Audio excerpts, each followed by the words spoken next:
itu butuh ilmu. Jangan mengaku baik muslim yang akan hijrah tanpa komitmen untuk ikut kajian. Ikut kajian.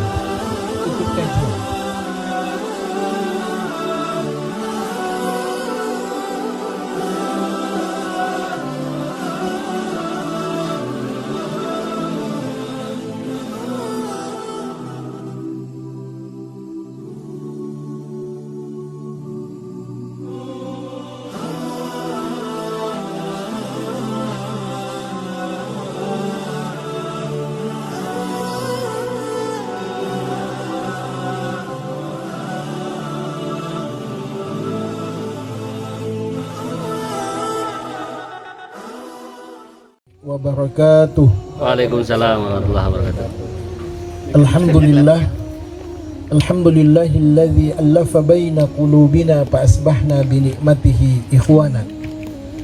Asyhadu an la ilaha illallah wa asyhadu anna Muhammadan abduhu wa rasuluhu la nabiyya ba'da. Allahumma inna nas'aluka ilman nafi'a wa rizqan thayyiba wa amalan mutaqabbala. Alhamdulillah, rasa syukur yang tak terhingga kita bisa bersama di kesempatan ini. Saya sebetulnya tidak terhitung lagi diajak touring ya, tapi baru kali ini terkabulkan. Mulai dari Baikir Soleh dan komunitas kajian. Ya itulah ya, al-insan bitafkir wallahu bitakdir ya. Manusia hanya bisa berencana tapi Allah yang menentukan. Ini nggak direncanakan tapi alhamdulillah wujud ya. Turun lagi berarti. Ini kebersamaan seperti ini adalah kebersamaan yang sesungguhnya untuk kebersamaan abadi kita nanti di sana. Motivasi kita lah yang akan memurnikan langkah kita. Innamal a'malu binniyat wa innama likulli imri'in ma nawa. Faman kanat hijratuhu ila Allah wa rasulih fa hijratuhu ila Allah wa rasulih. Wa man kanat hijratuhu lid-dunya aw imra'atin yankihuha fa hijratu ala ma hajara ilaih. Segalanya sesuatu itu ditentukan oleh niatnya. Kalau karena Allah maka dia dapatkan itu. Tapi karena dunia maka dia dapatkan dunianya. Akhi fillah izakumullah, innamal a'malu binniyat itu bukan semata-mata niat kita ikhlas, tapi pekerjaan itu terencana dengan baik. Jangan sekali-kali hadis ini dijadikan alasan yang penting ikhlas. Tidak. Ikhlas dan profesional. Karena di dalam Al-Quran Allah berfirman, hendaklah orang beriman itu senantiasa melihat masa lalunya untuk merencanakan masa depannya. Ya ayyuhalladzina amanu ittaqullaha wal tanzur nafsum ma qaddamat lighad. Wahai orang yang beriman, tatap masa lalumu untuk menyusun rencana masa depannya. Hijrah itu sebenarnya hasil evaluasi kita menatap masa lalu kita untuk merangkai, menyusun proposal cinta kita kepada Allah di masa mendatang. Hijrah itu merupakan sebuah hasil perenungan kita, buah rasa syukur kita kepada Allah. Rasa syukur yang tak terhingga adalah, ya Allah, Allah panjangkan usia kita. Kita tidak bisa bayangkan jika masa-masa maksiat kita Allah cabut nyawa kita. Apalah kita. Kita tidak bisa bayangkan seandainya di saat-saat kita gemar durhaka kepada orang tua, di saat kita maksiat kepada Allah, meninggalkan ibadah, kemudian Allah mengazab kita, mencabut nyawa kita. Apa kabar kita hari ini seandainya kita berada di alam kubur? Penyesalan yang tak berujung. Tapi Allah sayang dan cinta pada kita. Kalimat itu kita baca 17 kali sehari di dalam Al-Fatihah kita. Ar-Rahmanir Rahim. Saat kita tidak punya uang, kalau itu dibaca, rasanya kita paling kaya. Ya. Kenapa Allah wajibkan la salata liman lam yaqra illa bi Fatihatil Kitab? Tidak sah salatmu kalau nggak baca Fatihah. Kenapa? Supaya 7 ayat di dalam Fatihah itu menjadi habit. The 7 Islamic habit kita. 7 kebiasaan harian kita. Ini yang mesti menjadi kompetensi ya, yang mesti kita miliki. 7 kebiasaan itu saya pesankan pada antum baik muslim. Amanah refleksi dari surah Al-Fatihah itu adalah jati diri antum. Yang pertama, apapun yang antum lakukan, awali dengan basmalah. Karena itu bukti keikhlasan antum. Itu bukti ketawakalan antum. Itu bukti keyakinan antum bahwa apapun antum lakukan, Allah menjadi penentu keberhasilannya. Kita tidak punya daya, tidak punya apa-apa. La haula wala quwwata illa billah. Kullu mri'in dzibalin la yubda'u bi bismillah fahuwa aqta, kata Nabi. Apapun yang kamu lakukan tanpa diawali dengan basmalah, hilang keberkahannya. Bagi yang lupa bismillah, bismillahi awwaluhu wa akhiruhu. Bahaya loh ya kalau yang nggak lupa bismillah itu. Ibu-ibu, kalau kita baca bismillah, kebiasaan saat apa itu? Makan, terus Masa minum. Ibu-ibu hilang capeknya kalau bismillah ya. Tapi kalau nggak bismillah, beban hidup ini. Saya tuh suka ngisi ibu-ibu. Kenapa? Kalau ibu-ibu nggak bahagia ya, kita nggak bahagia semuanya. Kucingnya aja nggak bahagia kalau ibu nggak bahagia gitu. Apalagi suaminya gitu. Makanya salah satu alasan saya kenapa Ustadz banyak ngisi ibu-ibu. Loh, saya ini tugas saya membahagiakan istri antum gitu. Kalau istri antum nggak bahagia, semua kita nggak bahagia. Makanya wajib kita bahagiakan istri kita agar kita semua bahagia. Anak kita jadi korban, antum jadi korban, tetangga jadi korban, semua jadi korban kalau istri itu nggak bahagia. Kalau suami nggak bahagia, mudah ngumpul sama teman-teman biker, selesai. Mantap. Ini mah bukan rahasia bapak-bapak ya. Bapak-bapak itu paling mudah melupakan masalahnya ya. gitu ya. Ya, tapi kalau dia di rumah takut dia. Takut dihakimi, interogasi. Jadi apa yang membuat kita yakin bahwa apa yang kita lakukan ini benar? Duduk di sini merupakan keyakinan kita. Ini di antara orientasi hidup kita adalah akhirat. Yakini apapun yang antum lakukan itu punya manfaat bagi akhirat kita. Bismillah. Yang kedua, orang berniat melakukan kebaikan itu bukan cuma ikhlas, tetapi habit yang kedua yang mesti antum miliki adalah alhamdulillah. Itu ayat yang kedua ya. Alhamdulillah. Ibu-ibu, saya senang nanya ibu-ibu karena ibu-ibu itu banyak pertanyaan dalam hidupnya gitu ya. Bu, kita bahagia, kita bersyukur karena bahagia apa untuk bahagia? Ayo jawab. Karena bahagia apa untuk bahagia? Nah, pusing kan? Bu, suamimu membahagiakanmu apa tidak?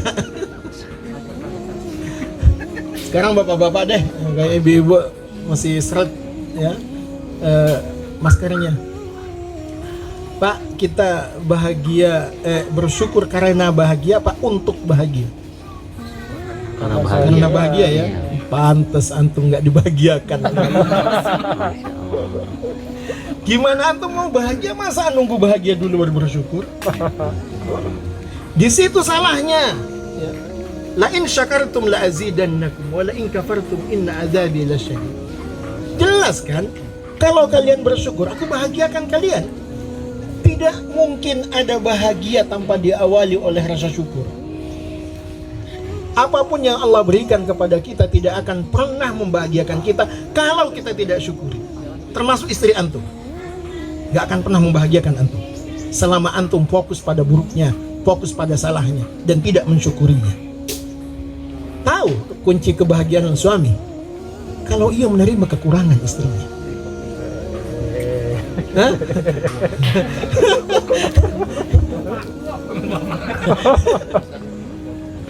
Mas, kalau kita belum menikah, monggo sampean cari yang Kena deh.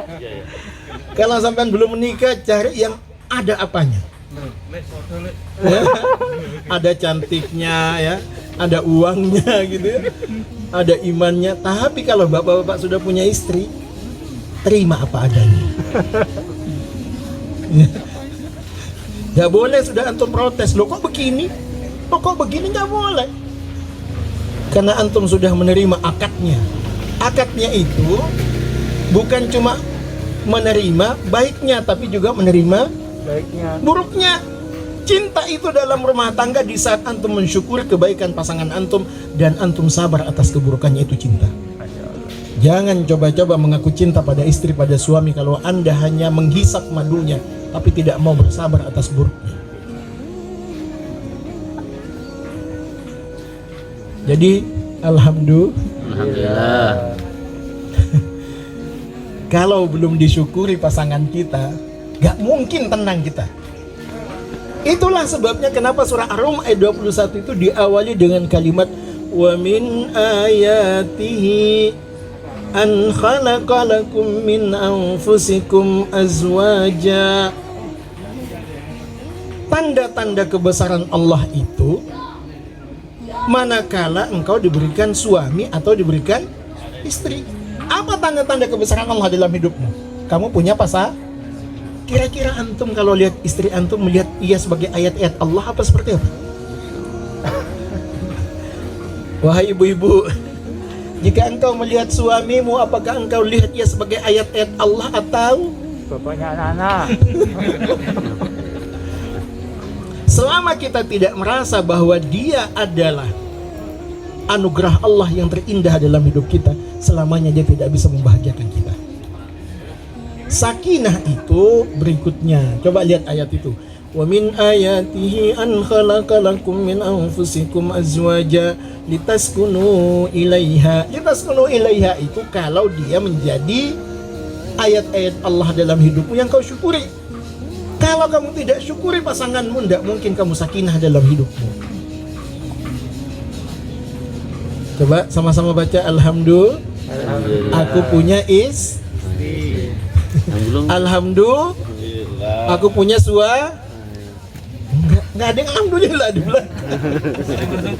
Kayaknya sudah tersiksa hidupnya. Masya Allah. Ini ada pengantin baru loh di sini, ya. Jangan coba-coba lelah mencintai.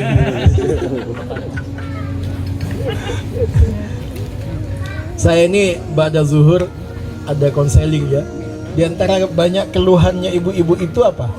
Ustadz, ini terutama yang suaminya biker ya. Jujur aja ini, Ustadz, suamiku itu baik, tapi aku sudah lelah mencintainya. Masya Allah. Kenapa gitu? Masalahnya bukan antum tidak cinta atau dia nggak cinta. Cuma satu, orang-orang biker itu ya ada tidak proporsional dalam cinta. Ini jujur aja ini ya. Ini bukan WA-nya ibu-ibu ke saya nih, enggak ini jujur ini ya. Teman-teman biker itu kadang-kadang nggak proporsional dalam cinta. Sementara cinta itu harus proporsional. Level cinta itu sudah Allah tetapkan. Antum sudah pernah baca ayat level cinta itu.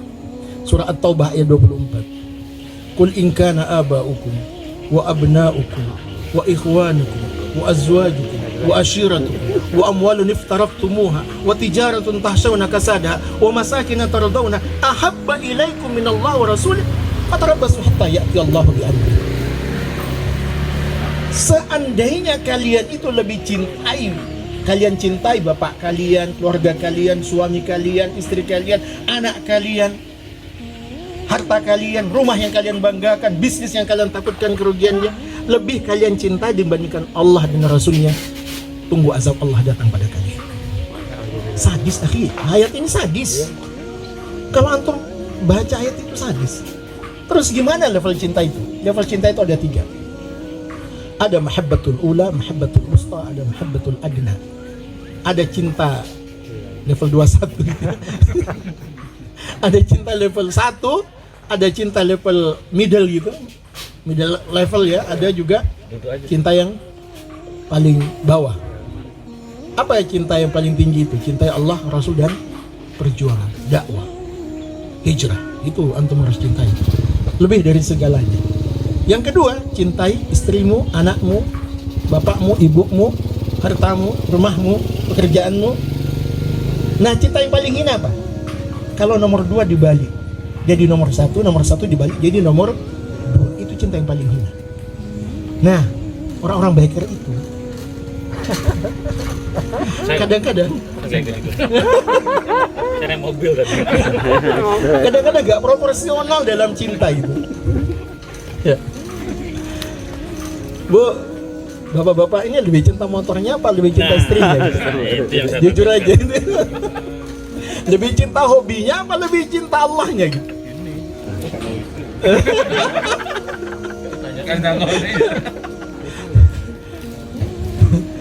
Kalau istrinya minta, Mas bisa nggak beli ini?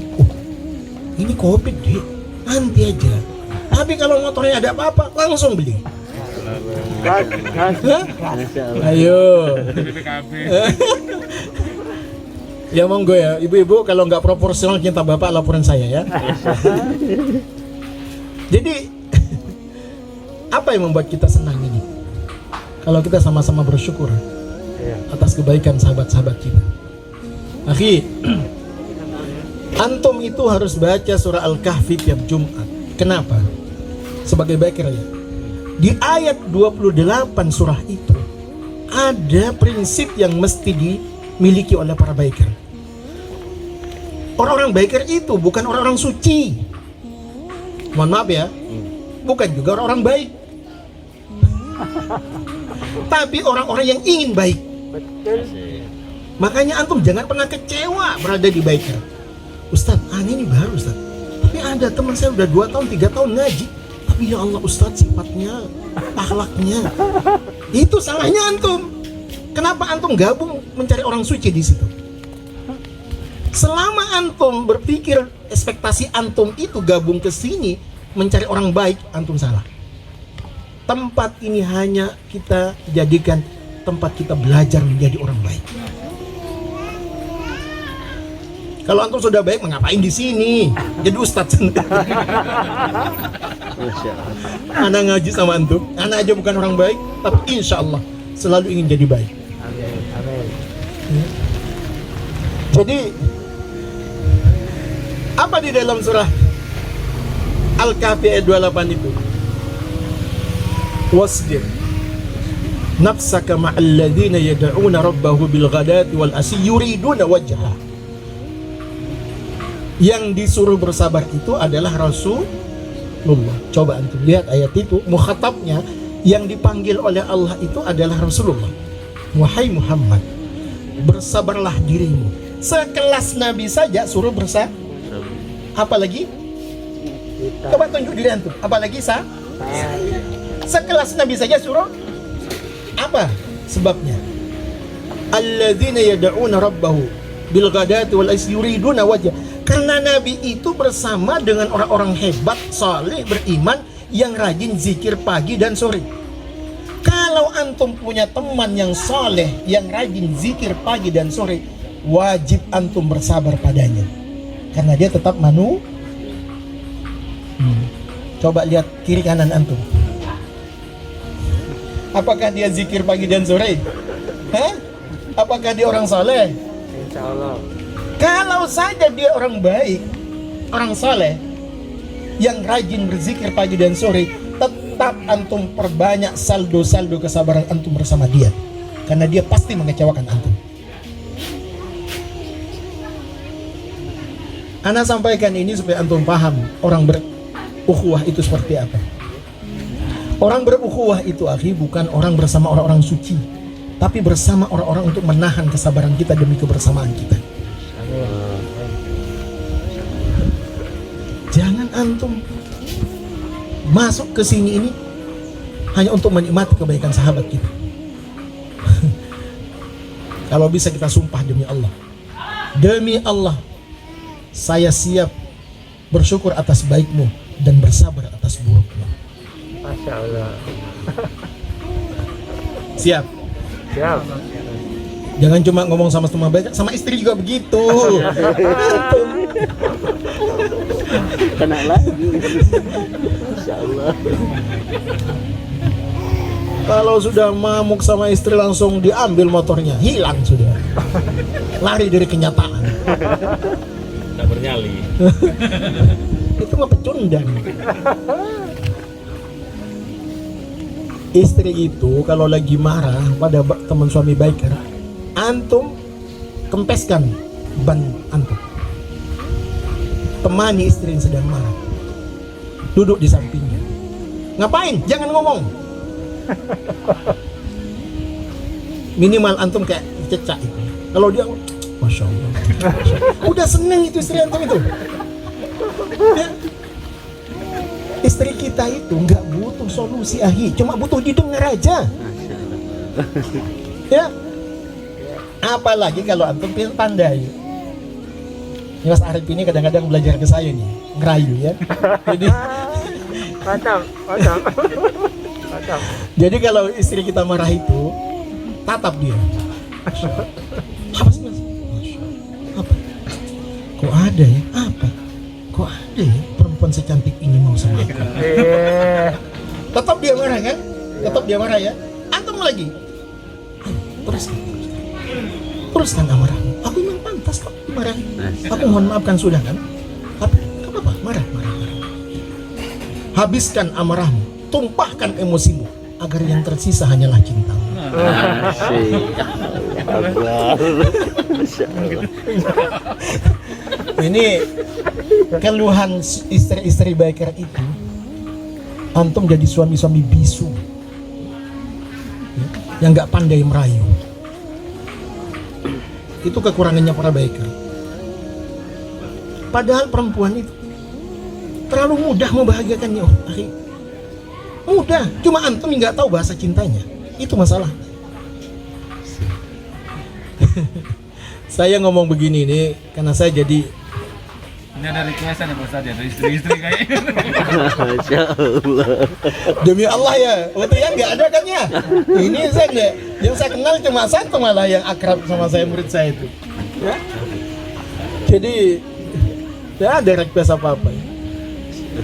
Cuma ini memang kebiasaan kita ya. Kebiasaan kita itu kadang-kadang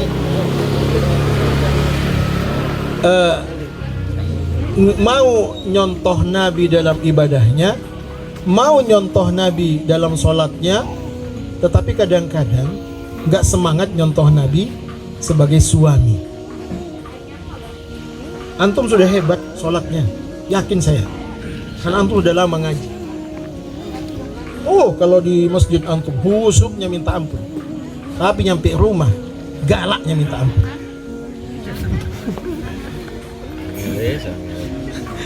Aneh wes.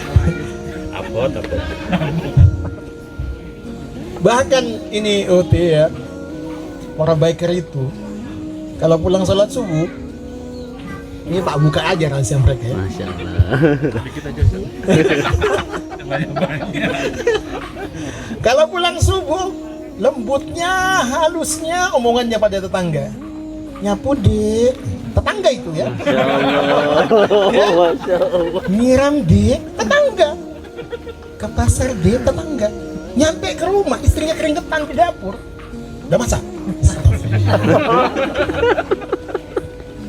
Jangankan mau muji-muji dengan suara halus. Ya Allah, masak dek. Luar biasa. Nggak ada begitu. Kok bisa halus ya antum ke rumput tetangga gitu? kalau ngomong sama istri. Siapa salah? Siapa yang nyuruh antum undang saya?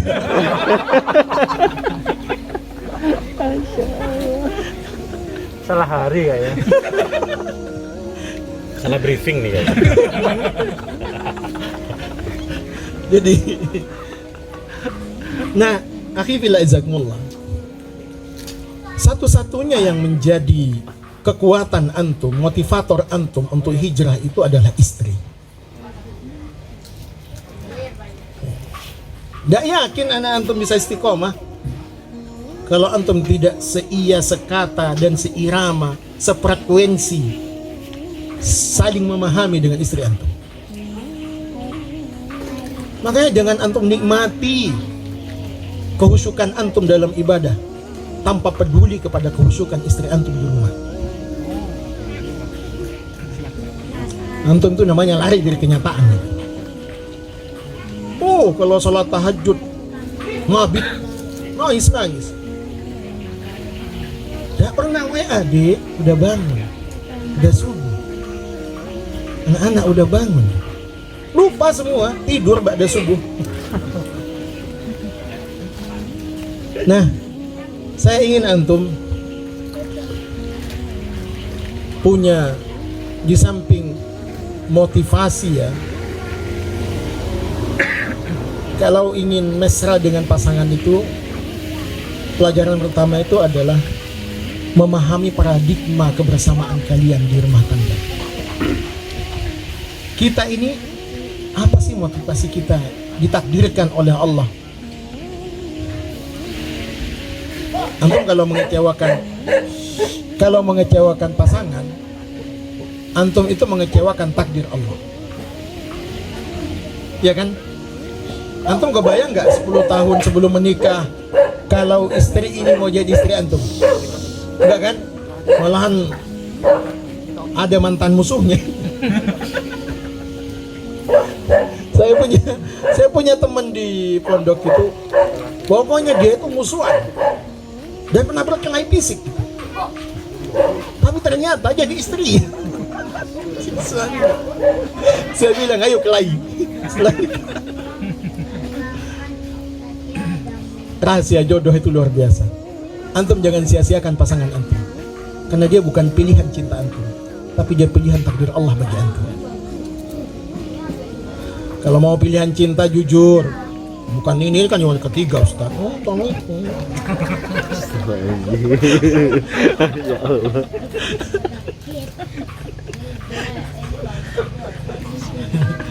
Kalau mau ditanya isi hati antum itu semua ada.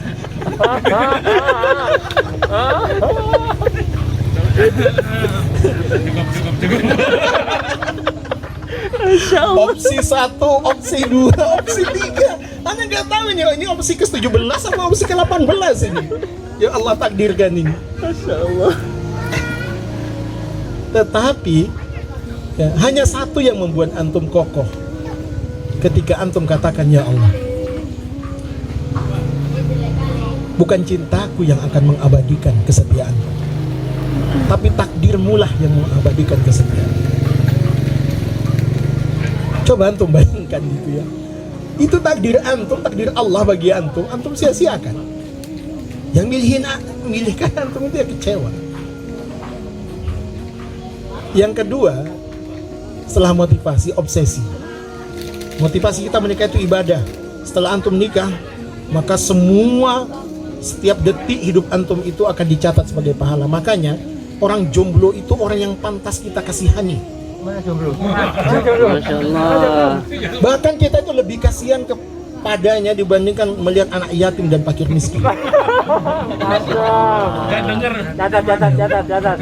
Loh iyalah, orang fakir miskin ada haknya di zakat kan? Ya kan? Jomblo nggak ada ya? Jangan pura-pura potret deh. Sini kamu sini. Dengar nggak? Akhi, anak yatim itu setiap Jumat ada bagiannya. Banyak yang kasihan padanya. Jomblo, siapa yang kasihan pada dia? Lo nggak ada. Nggak ada Mas.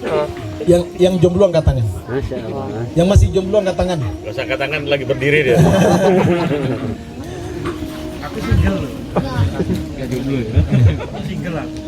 Mas, Nabi Adam itu sebelumnya di mana? Di surga kan? Iya. Bahagia nggak dia? Masa bahagia Nabi Adam? Kenapa Nabi Adam tinggal di surga nggak bahagia? Karena tanpa lo sampean kok bahagia di dunia? Masya Allah. Seandainya sampean jomblo tinggal di surga nggak bakal bahagia, Mas. Masya Allah. Di sini. Selera kita. Enggak lah, aku nyemplung kali gua. Loh, Tuterannya ayat dulu dosanya. antum ngaku apa coba? Ngaku beriman? Nonsen. Loh, iman antum itu hanya akan teruji jika antum punya istri. Jangan ngaku khusyuk dalam sholat kalau masih jomblo. Antum belum punya istri masalahnya. Orang yang paling khusyuk itu orang punya istri. Mantap. Ya.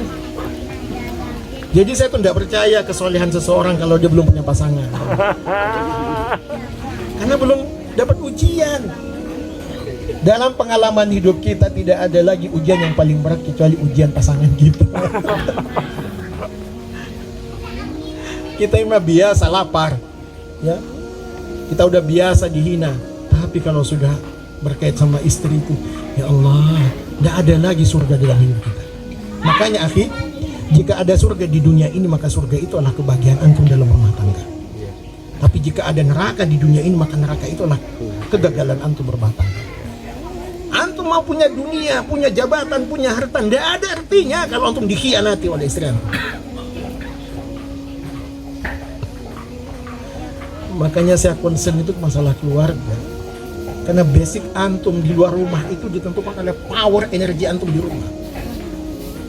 Mau hebat jadi baikkan muslim, kokohkan rumah tanggamu. Baru antum mau terbang kemana saja antum bisa kalau udah kokoh rumah tangga antum. Stabilitas diri, stabilitas keluarga itu mesti antum perhatikan. Gimana caranya? Tadi itu. Yang sudah lama menikah refresh lagi cintanya. Jadi touring bareng ya. Rekonsiliasi. Touring bareng ya. Loh saya suka ini tadi touring bareng itu, masya Allah itu. Antum tahu ndak? Ketika antum ngaku jadi orang baik, baik mana? Rumah keluyuran sendiri. Mana ukuran antum jadi orang baik? Oh antum itu lebih baik pada teman aja. Oh kalau pada teman nggak apa-apa. Salah teman, maaf, dimaafkan. Coba kalau ke istri, salah sekali istri nggak dimaafkan. Aduh, ini kalau lama-lama ini kebongkar semua ini. Jadi alhamdulillah saya nanti kita bahas masalah refleksi surah Al-Fatihah ya, karena itu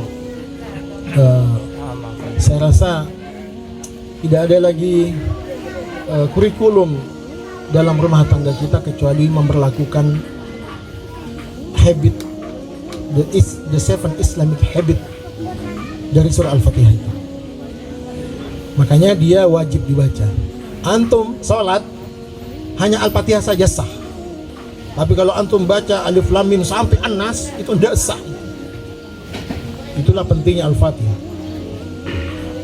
Tapi bukan masalah bacaannya, tapi isinya.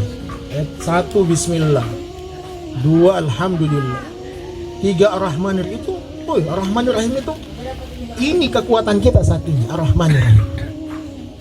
Antum tahu ketika antum gak punya duit, Ar-Rahmanir Rahim, ya Allah, memang aku sakit. Memang aku gak punya uang, tapi aku yakin kau sayang dan cinta padaku ya Allah. Enak gitu. Tapi ketika antum gelisah, tidak paham Ar-Rahmanir Rahim itu. Nah, gimana caranya akhi agar kita istiqamah dalam proses menuju baik ini?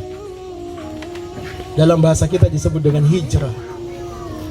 Gimana caranya? Pertama adalah jazakallah ya, karena biasanya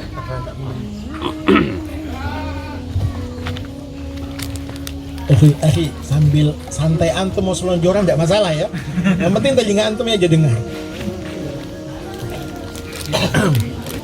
Nah, apa kiat-kiat kita agar kita istiqomah dalam hijrah ini bersama pasangan kita? Saya tidak ingin antum egoisme hanya mementingkan kebaikan diri ya, tanpa kebaikan bersama dengan pasangan kita.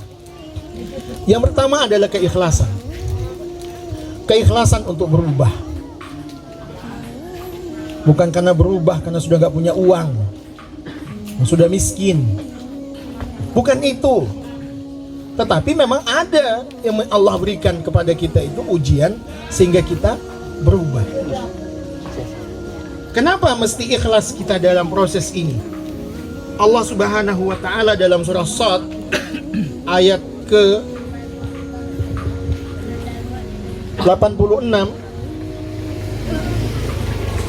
dalam surah Shad ayat ke 86 Allah berfirman, "Fa bi'izzatika la aghwiyannahum ajmain illa ibadaka minhumul mukhlasin." Akan aku sesatkan kalian wahai semua manusia, kata iblis. Hanya satu yang gak bisa aku goda, aku rayu. Nah ini Umar itu kalau ketemu dengan setan, setannya yang minggir. Kalau antum ketemu dengan setan, yes, halo, tos. Katanya musuh, kok baikan gitu ya. Jadi kalau kita itu kadang-kadang nganggap setan itu, saya, antum semua, kadang-kadang nganggap setan itu musuh, tapi kok dibersamai gitu ya. Nah, kenapa Umar itu ditakuti oleh setan? Karena dia terus berusaha untuk ikhlas. Saya tanya di sini, ada orang ikhlas di sini? Coba yang ngaku ikhlas, angkat tangan. Datang muklis. Ibu-ibu kadang-kadang kalau ngasih apa-apa pada temannya, ayo makan aja, aku ikhlas kok. Ada nggak yang tahu kalau dirinya ikhlas? Nggak ada. Menetapkan antum jadi orang ikhlas itu nggak ada yang tahu kecuali Allah saja. Makanya jangan ngaku-ngaku ikhlas. Bahkan kadang-kadang yang ngaku ikhlas itu nggak ikhlas itu. Ya, hati-hati. Jadi gimana salah kita? Apalagi kalau kita katakan, jangan-jangan dia itu nggak ikhlas ya. Ada nggak kata-kata begitu sering antum mengucapkan atau antum dengarkan? Jangan-jangan dia nggak ikhlas ya. Kenapa? Aku loh dikasih sendal oleh dia, baru sekali kupakai langsung hilang. Jangankan berpikir mau balas kebaikan orang ya, malah dituduh orang itu nggak ikhlas. Dari mana antum tahu kalau dia nggak ikhlas? Mohon maaf ya, kalau antum ngomong begitu, antum itu sok jadi Allah. Karena tidak ada yang tahu kalau kita itu ikhlas, termasuk diri kita sendiri. Karena yang menetapkan ikhlas dan tidak itu bukan manusia, tetapi hanya Allah yang tahu isi hati kita. Meskipun antum sejuta kali mengatakan saya ikhlas, hanya Allah yang tahu. Contoh, nanti kata Rasulullah, orang yang paling pertama kali masuk neraka itu adalah orang yang syahid di jalan Allah. Tapi ketika ia ditanya, ketika dipampangkan kepadanya nikmat yang Allah berikan kepadanya, ia akui bahwa aku mendapatkan itu ya Allah. Terus Allah tanya kepadanya, untuk apa engkau manfaatkan nikmat yang kuberikan padamu itu? Maka dia menjawab, aku pakai untuk berjuang, untuk hijrah, dan aku pun sampai mati di jalanmu ya Allah. Apa kata Allah? Kadzabta, kamu dusta, kamu bohong. Padahal orang-orang sudah menyematkan namanya itu dengan asyahid. Orang sudah mengenang dia sebagai mujahid. Padahal di mata Allah. Jadi yang tahu antum ikhlas itu tidak ada satupun yang tahu termasuk diri antum kecuali Allah. Apalagi orang lain. Mulai saat ini jangan ngaku ikhlas, jangan menuduh orang tidak ikhlas. Yang antum bisa lakukan cuma satu, berusaha untuk ikhlas. Di dalam ayat ini disebut dengan mukhlas. Apa bedanya mukhlis dan mukhlas? Kalau mukhlis itu orang ikhlas tapi hanya Allah tahu. Kalau mukhlas itu orang yang berusaha untuk ikhlas. Nah, itulah antum.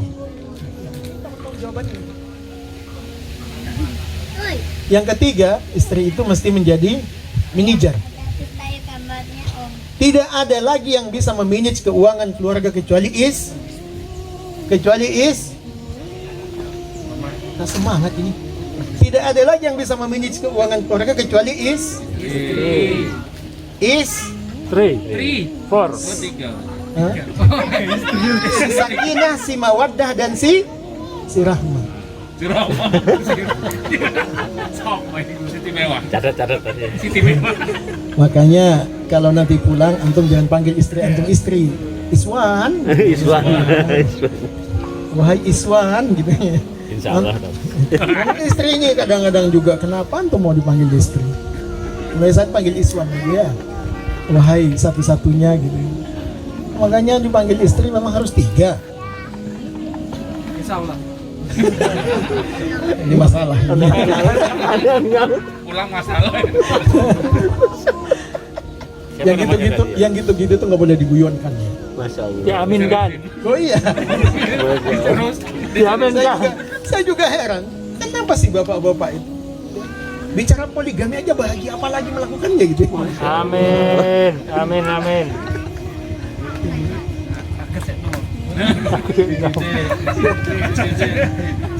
Jangan coba-coba. Saya itu di rumah alhamdulillah punya istri 4. Tapi rasanya bukan wujudnya.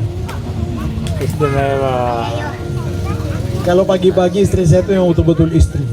Yang masakin. Tapi kalau udah siang nemani anaknya belajar, saya menikah dengan ustazah.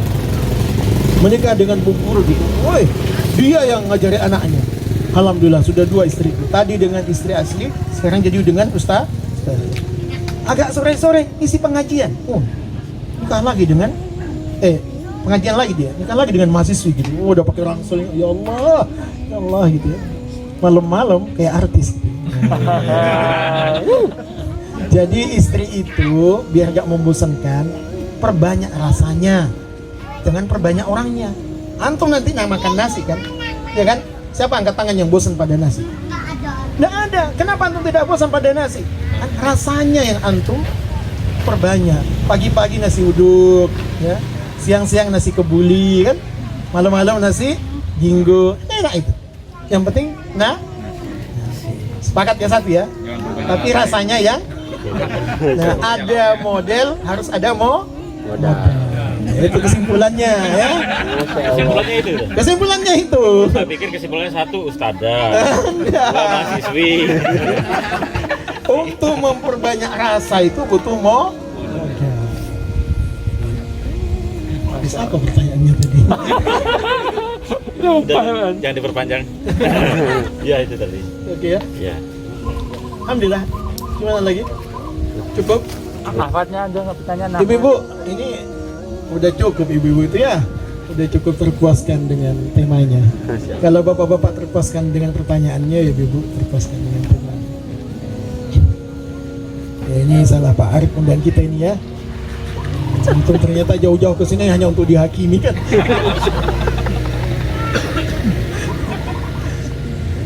Alhamdulillah demikian. Kalau memang nggak ada pertanyaan lagi, kita cukupkan. Hadanallahu wa iyyakum ajmain. Saya pribadi mengucapkan terima kasih kepada Ketua Bakir Muslim Chapter Bali dan tuan rumah tentunya ini ya. Ini sahabat saya ya, sering ikut kajian saya juga beliau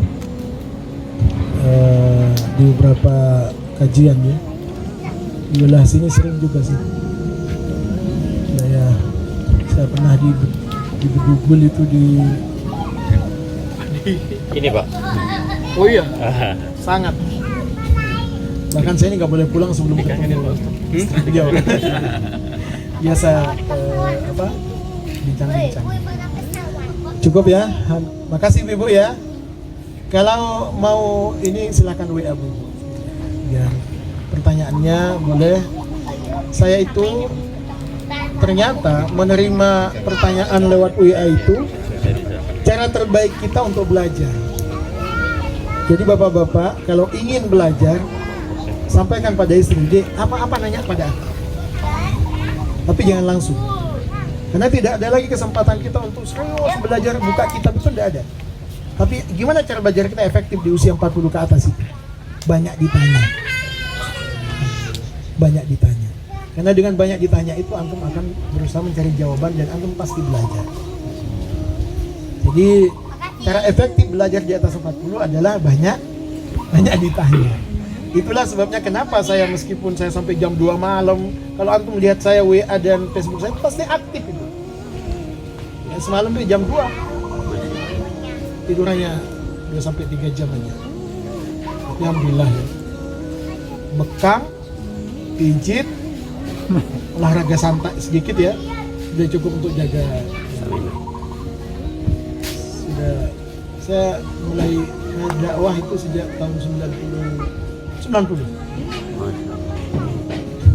Saya sejak usia berapa tuh? Udah buka pulau yang belum ada sama sekali di situ kegiatan agama. Gimana? Antum nggak akan tahu, nggak ada di peta soalnya pulau itu.